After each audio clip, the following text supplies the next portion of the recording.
Friends நேயர்களுக்கு வணக்கம்.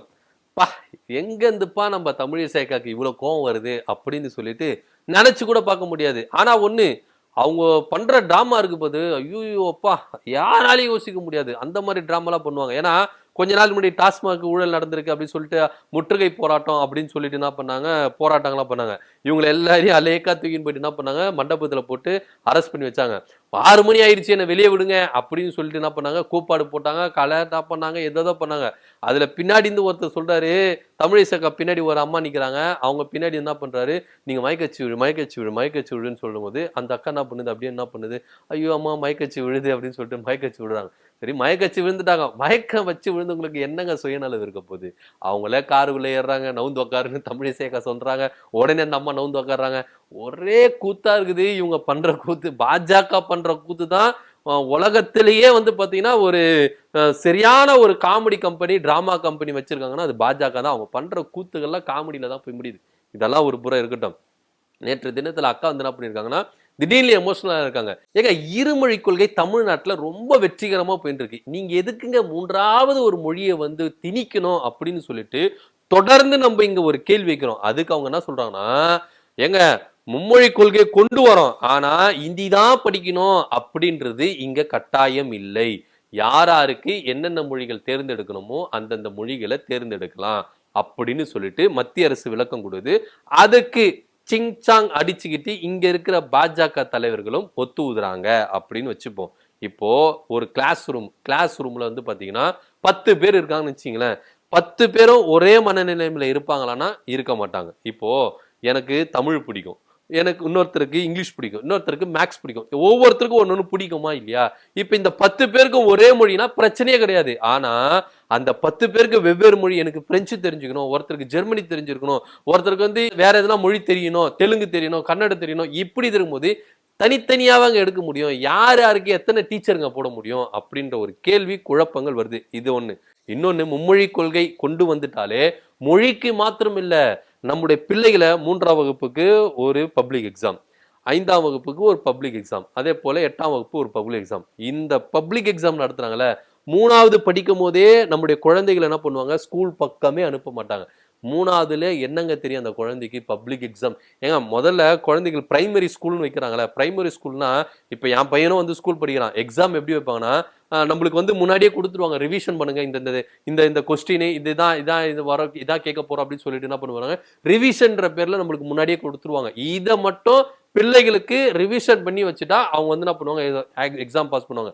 இது ஒரு புறம் இருக்கும். கலைஞர் என்ன பண்ணாருன்னா 8வது வரைக்கும் ஆல் பாஸ் குத்துரு அப்படின்னு சொல்லிட்டு என்ன பண்ணாரு, சட்டத்தை கொண்டு வந்தாரு. ஏன் அதுனா அந்த சட்டத்தை கொண்டு வந்ததுக்கும் ஒரு அர்த்தம் இருக்கு. ஏன் அப்படின்னு பாத்தீங்கன்னா, நம்ம லைசன்ஸ் எடுக்கிறோம்ல, எல்லாம் பேட்ஜ் கீஜ் எல்லாம் போடுவாங்க. இந்த லாரி டிரைவரு அதே மாதிரி ஆட்டோ டிரைவர்லாம் பேட்ஜ் போடும். அதுக்கு வந்து பாத்தீங்கன்னா பாஸ், 8வது பாஸ்ன்றது வந்து கம்பல்சரி வந்து அவசியம் அப்படின்னு சொல்லிட்டு மத்திய அரசு வந்து என்ன பண்ணுது, கொண்டு வந்து அந்த காலத்துல கொண்டு வந்தது. அப்போ கலைஞர் பார்த்தாரு, நீங்க 8வதுலயே இவங்களை வடிகட்டினா அவனுக்கு படிப்பு ஏறல அப்படின்னா இந்த கைத்தொழிலை வச்சு அவன் பொழைச்சிக்கிட்டோம் அப்படின்னு சொல்லிட்டு என்ன பண்ணாரு, எல்லா அரசு பள்ளிகளையும் 8வது வரைக்கும் ஆல் பாஸ் பண்ணிக்கோங்க அப்படின்னு சொல்லிட்டு என்ன பண்ணிட்டாரு, அப்போ அவங்க ஒரு சட்டத்தை கொண்டு வந்தாரு. சோ பிள்ளைகள் நீங்க வந்து 1ஆவதுல இருந்து 8வது வரைக்கும் நீங்க வந்து படிக்கிறீங்களோ உங்களுக்கு வந்து என்ன பண்ணுவாங்க, ஆல் பாஸ் பண்ணி விட்டுருவாங்க. அந்த ஒரு நம்பிக்கையில சொன்னா. ஆனா இவங்க மும்மொழி கொள்கைன்ற பேர்ல 3ஆம் வகுப்புலயே என்ன பண்றாங்க, வடிகட்டுறாங்க.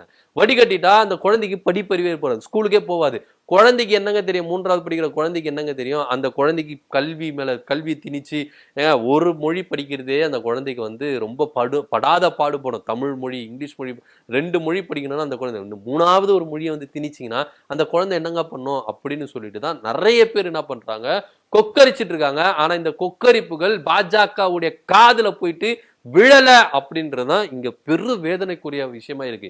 இவங்க எப்படியாச்சுன்னா மும்மொழி கொள்கையை கொண்டு வரணும்ன்ற குறிக்கோள்ல இருக்காங்க. இங்க இருமொழி கொள்கையே ரொம்ப வெற்றிகரமா போகுது, எங்களுக்கு 3வது மொழி வேணாம் அப்படின்னு சொன்னாலும் அவங்க காதுல போயிட்டு விழ மாட்டேங்குது. எப்படியோ இது பண்றது. இதுல பாசிசத்தை வந்து உட்புகுத்துறாங்க. எப்படி அப்படின்னு பாத்தீங்கன்னா, பிடிஆர் வந்து செம்மையா சொன்னாரு, பாசிசம் அப்படின்னா நமக்கு ஒரு எதிரியை இல்ல, நான் எதிரியை உருவாக்குறது தான் பாசிசம் அப்படின்னு சொல்லிட்டு. ஏன்னா இங்க இருமொழி கொள்கையே நல்லா சூப்பரா போயிட்டு இருக்கு, மும்மொழி கொள்கை வேண்டாம் அப்படின்னு சொல்றாங்க. ஏன்னா இந்திய வந்து எல்லா மாநிலத்திலையும் கொண்டு வந்துட்டு ஒரு மொழி கூட உருப்படியா அவங்களால நிறைவேற்ற முடியாதவங்க மும்மொழி கொள்கைன்ற பேர்ல நமக்கு மட்டும் எப்படி சொல்றதை நம்ம செய்ய முடியும்? அவங்க எப்படி இங்க திணிக்க முடியும்? தோல்வி அடைஞ்ச ஒரு மாடலை இங்க திராவிட மாடல் வெற்றிகரமா போயிட்டு இருக்கு. இங்க எப்படிங்க செலுத்த முடியும்? தோல்வி அடைந்தவர்கள் வெற்றி அடைந்தவங்களை பார்த்து இங்க இதை பண்ணுங்க சொன்னா எப்படிங்க ஏத்துக்க முடியும் அப்படின்றதான் பிடிஆர் சொல்றாரு. இதெல்லாம் ஒரு புறம் இருக்கட்டும். திடீர்னு என்ன பண்ணாங்கன்னா தமிழிசை அக்கா மும்மொழி கொள்கைக்கு டெஃபினேஷன் எல்லாம் கொடுத்து என்ன இதுமேட்டு யாரும் ஹிந்தி இசைன்னுலாம் கூப்பிடக்கூடாது அப்படின்னு சொல்றாங்க. அது சொல்லிட்டு அக்கா சொல்றாங்க, நான் இங்க தமிழ் ஸ்கூல்ல தான் படிச்சேன், இங்க தமிழை நான் கத்துக்கொண்டேன், அப்படி நான் தமிழ் பாரம்பரியத்திலிருந்து வந்தேன் அப்படின்னு சொல்ற தமிழிசை அக்காக்கு தமிழ் உணர்வு கூட இல்லையே, ஏன் அப்படின்ற ஒரு கேள்வி எழும்புது. நீங்க தமிழ் ஸ்கூல்ல படிச்சீங்க, தமிழ் பாரம்பரியத்தில் வந்தீங்க, தமிழ் குடும்பத்துல இருந்து வந்தீங்க, ஆனா இங்க தமிழுக்கு ஒரு இலக்கு அப்படின்னா நீங்க எதுக்கு வரிஞ்சு கட்டின்னு வரீங்க அப்படின்ற ஒரு கேள்வி நம்மளுக்கு வருது இல்ல. நீங்க என்ன பண்ணணும்? ஏன் மத்திய அரசு மூலியமா தமிழுக்குன்னு எதனா நிதி ஒதுக்கி இருக்காங்களா? ஆராய்ச்சி தமிழ் ஆராய்ச்சி நிதிக்கு எதனா கொடுத்துருக்காங்களா? சமஸ்கிருதத்துக்கு கொடுத்துருக்காங்க, ஹிந்தி கொடுத்துருக்காங்க. தமிழுக்கு எவ்வளவு நிதி கொடுத்துருக்கீங்க? கேந்திர வித்யாலயில தமிழ் ஆசிரியர்கள் எத்தனை பேர் நியமிச்சிருக்கீங்க அப்படின்ற டேட்டாவை கொடுங்கன்னா டேட்டாவை கொடுக்கறதுல தமிழுக்கு நீங்க எந்த அளவுக்கு துரோகம் நினைக்கிறீங்க? மோடி தமிழை தன் உயிரா நினைக்கிறாராம். உயிரா நினைச்சு என்னங்க பிரயோஜனம்? தமிழுக்கு அவர் என்னங்க செஞ்சிருக்காரு? தமிழ்நாட்டுக்கு என்னங்க செஞ்சிருக்காரு? இருமொழி கொள்கை தமிழ் மாணவர்கள் மேல அக்கறை இருந்தா அந்த 2000 கோடி ரிலீஸ் பண்ணிட்டு பேச வேண்டியதானே, வாங்கி கொடுத்துட்டு பேச வேண்டியதானே தமிழ் இசையக்கா. உங்களை தமிழ் இசைன்னு சொல்றதுக்கே நிறைய பேர் வாய் கூசுறதுனாலதான் இந்தி இசை அப்படின்னு சொல்றாங்க. ஏன்னா நீங்க இந்திக்கு ஆதரவா இருக்கீங்க, இந்திக்காரங்களுக்கு ஆதரவா இருக்கீங்க, அதனாலதான் உங்களை இந்தி இசை அப்படின்னு சொல்றாங்க அப்படின்ற ஒரு பேச்சும் இங்க நடைமுறையில இருக்கு. இதெல்லாம் கேட்ட தமிழ் இசையக்கா தானே சொல்றாங்க, என்ன இதுமேட்டு யாருன்னா இந்தி இசைன்னு கூப்பிட்டீங்க கெட்ட கோபம் வந்துடும் பாத்துக்கோங்க அப்படின்னு சொல்லிட்டு ரொம்பவே என்ன பண்ணிருக்காங்க, ஆதங்கம் பண்ணிருக்காங்க. பாவம் அந்த அக்கா என்னதான் பண்ணுவாங்க. என்னதான் இருந்தாலும் தமிழ்நாட்டு மக்கள் வேணும், தமிழ்நாட்டு மக்கள் போடுற ஓட்டு வேணும், தமிழ்நாடுக்காரங்க உறுப்பினர்கள் வேணும் பாஜக. ஆனா தமிழ்நாட்டுக்கும் தமிழ் மக்களுக்கும் தமிழ் மாணவர்களுக்கும் அவங்க ஒண்ணுமே செய்ய மாட்டாங்க. மத்திய அரசு என்ன சொல்றாங்களோ அதை இங்க கேட்டு என்ன பண்ணுவாங்க, இங்க கொக்கரிச்சுட்டு இருப்பாங்க. ஆனா இருந்தாலும் தமிழிசைக்கா நீங்க பண்றது ரொம்ப மோசம். ஏன்னா நீங்க ஒரு சீனியரு, தமிழுக்காக உங்க அப்பா எந்த அளவுக்கு தொண்டாற்றிருக்காரு அப்படின்றது எல்லாருக்குமே தெரியும்.